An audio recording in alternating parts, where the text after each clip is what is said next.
If I had $1 for every time over the past 5 years, maybe even 10 years, someone said to me, Brooke, you are wise beyond your years. Where do you get all this wisdom from? How do you know all of this stuff? How do you read people so incredibly well?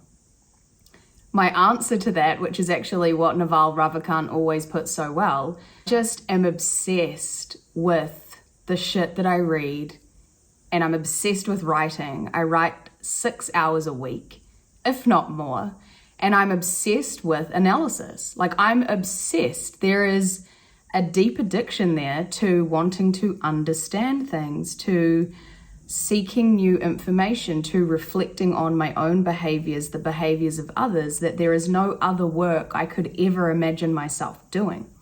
So then I become obsessed.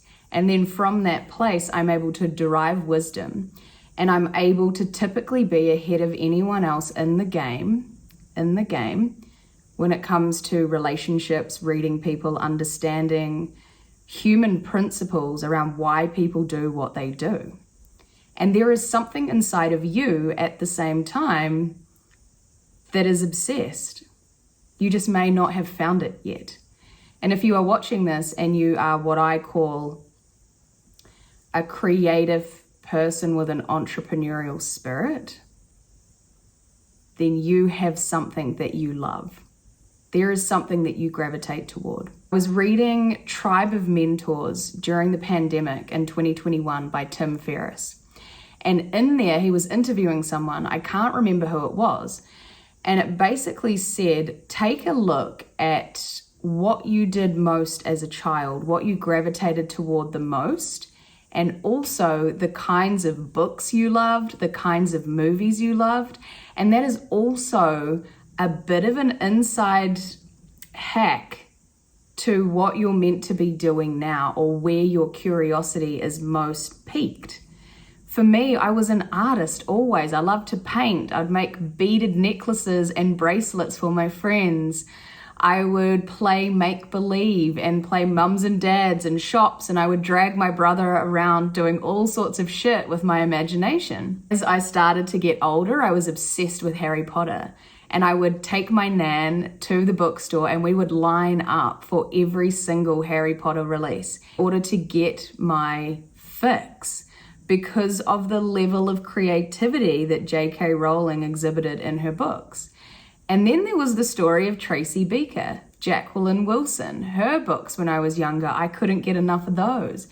And I also loved Mary-Kate and Ashley, and I loved the OC. And I was a 90s, early 2000s kid because I'm 30 now. But if I was to pull all of those things together, it shows a lot about who I am. At my core, I'm an artist. I'm obsessed with creativity and solving problems. And there's also the part of me that is the obsessed freedom seeker. I would have used with my little brain, wow, the people in the OC and these kind of wealthy people in these books I'm reading or these TV shows, like, how do they get their money? Like, how does this happen? How do rich people get rich? And then that piqued my curiosity more than anything. I was able to bridge the gap between creativity and wealth creation. And that is always going to be my huge obsession for the rest of my life. But as I said in the first ever video I made on this YouTube channel, I am not a revenue hungry business person first. I am an artist with an entrepreneurial spirit. So if something can make me a lot of money, but I cannot get my energy behind it and it doesn't feel resonant and my soul is just saying, no, this isn't for you, it wouldn't matter if it was worth $1 billion. I wouldn't be able to do it. And there is so much power in being in integrity with yourself. The problem in life is, once again, these status games that people play where they go, well, that's $1 billion opportunity, or that's $1 million opportunity, or that's a $10,000 job. But they're failing to recognize that it is against their values. They don't want to do it. They're not listening to the intuition and the inner compass that is actually here to rule our life. So fulfillment comes from our inner compass. And we're only able to listen to our inner compass if we take that time to analyze and to understand who we are, what we love, what we gravitate toward, reflecting on our childhoods and going, what did I love? What was the thing that brought me the most joy and made me come alive? Because at the end of the day, all we're ever really doing is reparenting our inner child. A lot of the problems I see with parents is if their own inner child hasn't been healed or hasn't been tended to, they're constantly giving their own kids all these things that they didn't have growing up, thinking that that's what their kids want, failing to recognize that their kids are not an extension of them. Their kids are their very own individual human beings with their own needs and their own wants. But if you don't dial into what you want and what you needed and give that to yourself, you are never going to be able to listen to what your children actually need, because all you're doing is projecting all of your unmet needs onto them.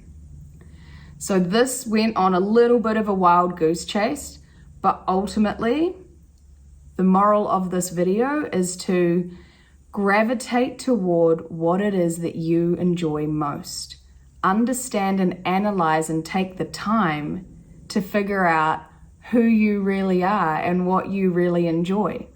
Because any time you should all over yourself, that's why I like to say that we should all over ourselves rather than going, wait a second, I'm going to reflect for a hot minute here and I'm going to say no, even though it's a lucrative deal or it's like an easy way to make money right now, because it's not in alignment with who I am, where I'm going, what I want to do, and who I want to serve.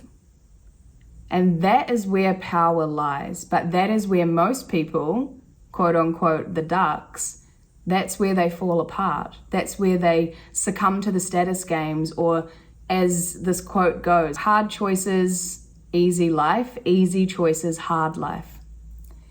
And it's in our nature, it's in our ego to just be like, let me take the easy choice, without analyzing the consequences that are always a byproduct of cause and effect.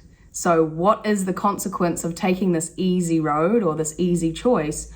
Well, it typically winds up harder than taking the harder road first, which ends up creating an easier, more effortless, more beautiful life and result on the other side.